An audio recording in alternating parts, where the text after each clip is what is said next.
Hello everyone, what is up? It is me, Ewan from What Culture Comics, again joined by Zoe. Still Zoe. And it's Wednesday, which means we're going to talk about a little bit of the old Doomsday Clock today, because last week, or it was the week before last, I can't actually remember when the last issue released, but it was a massive doozy and it was really interesting. And we just got the solicitations for DC's December books yesterday as well. And we got one for Doomsday Clock number 12, which kind of is building towards this big climactic battle between Superman and Dr. Manhattan, and it's looking mighty impressive. And as if, like, you know, everything's being realized, everything's coming together. Yeah, what are your thoughts on the upcoming issue? Well, it's been a long time coming. So if anything else, I think this is the point where people can finally stop being like, the only news about Doomsday Clock is how late Doomsday Clock is, and start being like, the news about Doomsday Clock is about what's actually in Doomsday Clock, because it looks incredibly interesting. We've got two variant covers, one that suggests Superman will die, and one that suggests Dr. Manhattan will die. And either way, I'm very excited. Even if no one dies, even if it's just a very good fight, I think it should be sort of one of those where, for once, we don't actually totally know what's going to happen, which is very rare in comics at this point. Yeah, I mean, the thing with this as well, obviously, is that when Doomsday Clock was first announced, it was meant to take place a year from current DC continuity. Obviously, anyone who has been sticking with DC since Rebirth will know that that was kind of masterminded by Geoff Johns in response to the New 52, its ostensible failings, and looking at how basically Dr. Manhattan was responsible for screwing with the timeline, and that's how we've been trying to get DC back to how it was beforehand. And the story since has been a little bit iffy, because even though we've had this Doomsday Clock is taking place 1 year from current DC continuity, during the time it's been published and, you know, all the delays and stuff, it's never really looked as though current DC continuity has ever really made an active effort to catch up with this. And I think this might be a little bit of a problem that's bubbling beneath the surface, because while we're all very much excited for the final confrontation between Superman and Dr. Manhattan, there is the worry that DC aren't actually going to address it ever, and that they could just keep putting it off, you know, forever basically. And yeah, I thought it would be really interesting to actually bring up when Doomsday Clock number 10 came out. Oliver Sava of the AV Club, he's a very good comics writer. I just encourage you all to check him out if you haven't done so already. He wrote a really good review on that issue that kind of goes in and touches upon many of the concerns that maybe we have regarding Doomsday Clock's continuity and how that actually factors into the rest of the DC universe. But yeah, basically he took a look at Johns' own legacy at DC. Obviously, he had a meteoric rise during the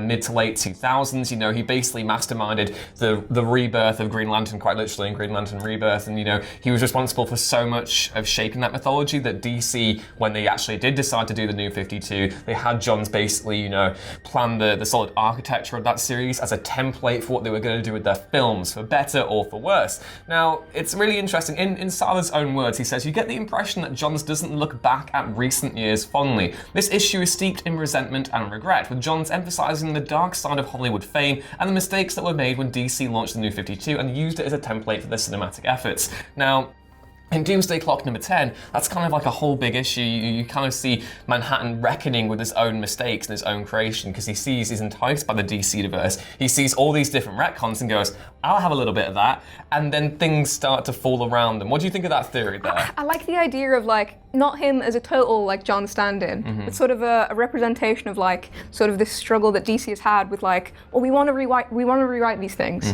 We know we can do it, and we know we can do it as many times as we want, but we also know that there's going to be problems if we keep doing this. I think obviously the point where Dr. Manhattan is sort of discovered by the DC universe is very much representative of fans being like, well, we see right through all these crazy events just being you guys wanting to totally rewrite history and change stuff, like, for your whim, essentially. Yeah. I think it's a really clever way to almost address fan complaints through a cool comic, which is something I wouldn't say have ever seen otherwhere. Yeah, it's literally written on the surface as a metaverse, isn't it? Like, you have this whole concept. The metaverse. Yeah, and it's really interesting. Like, I think, you know, for all our concerns about, you know, the use of the Watchmen license and how that kind of go, you know, on one hand it embodies everything about, you know, the creative fluidity of comics, on the other hand it also represents, you know, how exploitative it can be as a medium and industry as well. But one thing that Sava also touched upon in that article was talking about how Johns' own position at DC has changed dramatically since the start of Doomsday Clock. Now, obviously, he was the president of DC Entertainment,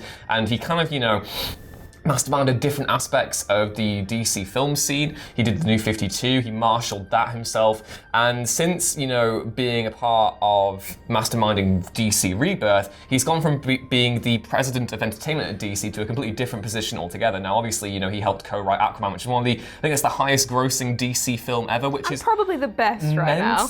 But yeah, it's one of those things where I'm looking at it and I'm thinking, well, if Johns' own position at DC has changed drastically, and you factor in the delays behind Doomsday Clock as well, and all the differences that we've had with current DC continuity, not necessarily building towards what we've been seeing for the past 2 years, that does raise concerns. And we kind of saw it in the last issue of Doomsday Clock when we have Saturn Girl appear, and that version of Saturn Girl is what we saw at the start of DC Rebirth. But obviously, Brian Bendis is now doing his own Legion of Superheroes book and isn't using that version in his continuity, and we've seen that character basically get erased from continuity in that issue. So Johns is not only having to they're delaying Doomsday Clock to maintain its own artistic integrity.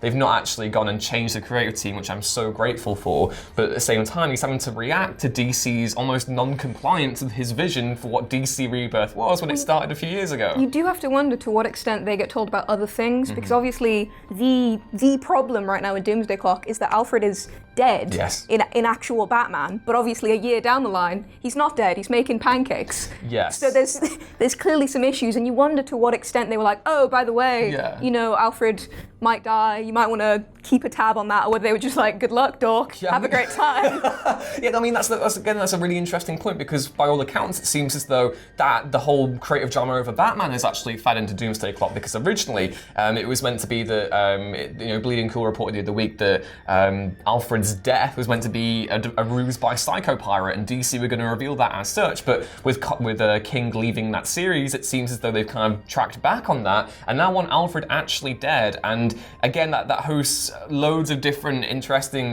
questions for Doomsday Clock, and it kind of upsets me, because as someone who was initially skeptical about the series, I kind of think Johns blows hot and cold occasionally, and I'm never really too keen for different uses of the Watchmen license. I think this has been one of the most fascinating, interesting, and genuine DC events that we've had this decade. I think it's genuinely a very, very intelligent story, and I've been completely blown away by it. And the fact that it threatened to leave DC in a new uncharted territory with its universe, and how it was going to realize the promise of Rebirth, which got me back into DC, might I add. That was really interesting, and the fact that maybe now the signs of that, maybe when we get to the final issue, DC isn't going to get to where Doomsday Clock is currently, kind of upsets me.